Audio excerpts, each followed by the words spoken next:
இந்த லாக்டவுன் டைம்ல கிரிக்கெட் விளையாடும் போதெல்லாம் அண்ணா என்னையும் உங்க டீம்ல சேர்த்துக்கிறீங்களா அப்படின்னு கேட்ட பசங்கலாம் இப்போ அண்ணா ஃப்ரீ ஃபயர் டவுன்லோட் பண்ணுங்க உங்களையும் எங்க ஸ்குவாட்ல சேர்த்துக்கிறோம் அப்படின்னு சொல்லிட்டு சொல்றானுங்க. நாங்களும் அந்த வயசுல டீம் பிரிச்சவங்க தான், ஆனா இப்படி கிடையாது. எங்க கிளாஸ்ல மொத்தம் 18 பாய்ஸ் இருப்போம்.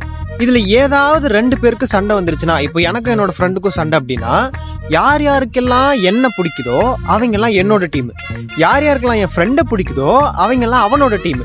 இப்போ என்னோட டீம்ல இருக்கிற யாரும் அவனோட டீம் கூட பேசவே கூடாது. இது காலையில ஆரம்பிச்சிச்சு அப்படின்னா ரெஸ்ட் ரூம் போறது, சாப்பிடுறது எல்லாத்துலயுமே நாங்க ஒன்னா தான் இருப்போம், அவங்க டீம் எல்லாம் ஒன்னா தான் இருப்பாங்க. நாங்கெல்லாம் பாய்ஸ், நாங்க ஒன்னா தான் இருப்போம் அப்படின்னு சொல்லிட்டு பயங்கர ஒரு கெத்தா இதுதான் மாசுன்னு நினைச்சு சுத்திட்டு இருப்போம். ஆனா இந்த 2 டீம்லயும் ஒரு தூதுவன் இருப்பான், இந்த மெசேஜ் பாஸ் பண்றதுக்காக, இந்த சமரச பேச்சுவார்த்தைன்னு சொல்லுவாங்களா அந்த மாதிரி.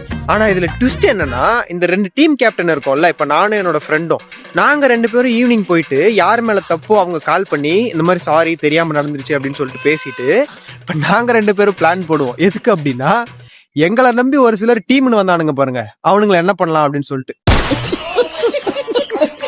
இது ஏன் இப்ப சொல்றேன்னா, இதுல நம்ம புரிஞ்சுக்க வேண்டிய ஒரு முக்கியமான கருத்து இருக்கு நண்பர்களே.